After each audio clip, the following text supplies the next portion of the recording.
Another day, another basketball stories na naman ang pagkukwentuhan natin.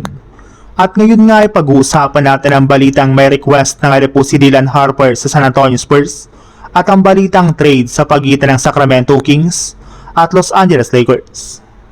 Ibinulgar na nga po ng isang NBA insider na hindi nga po natuwa ang kampo ni Dylan Harper sa paiba-ibang role nito sa San Antonio Spurs nang nagdaang season. Minsan nga po ay ginagamit nila siya bilang 6th man at starter, which is nakakagulo lamang sa kanyang mga galaw sa kanilang mga laro. Kaya sa pagpasok nga po ng off-season ay request na nga po agad ni Harper na gamitin na lang siya ng team bilang kanilang pinakabagong starting point guard simula next season. Napakalaki rin naman nga po ng potensyal nito matapos ang kanya naging performance sa playoffs. At kung sakali man nga po na mabigyan siya ng mas malaking role sa team ay sigurado nga po na meron pang i-improve ang kanyang mga galaw.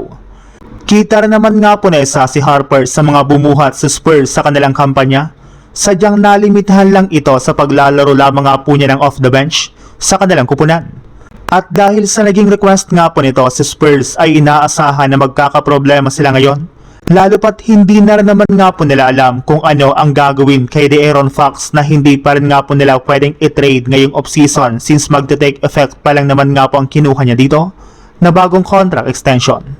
Sa ibang balita naman, bagamat man nga po gusto ni Luka Doncic na panatilihin si Rui Hachimura sa kanilang lineup ngayong off-season at ayaw nga po nila itong mawala sa free agency market, ay posible pa rin naman nga po ito na mangyari gayong marami rin naman nga pong makupunan ang nagkaka-interes sa kanya at willing siyang bigyan ng mas malaking kontrata. Kaya imbis na hayaan na lang nila si Hachimura sa free agency ay maaari nga po na magipag-usap sila sa kampo nito para makapagsagawa sila ng isang sign and trade deal. At isa nga po sa mga trade na posibleng gawin dito ng Lakers ay ang pag-offer nila kay Hachimura sa Sacramento Kings para makuha si DeMar DeRozan.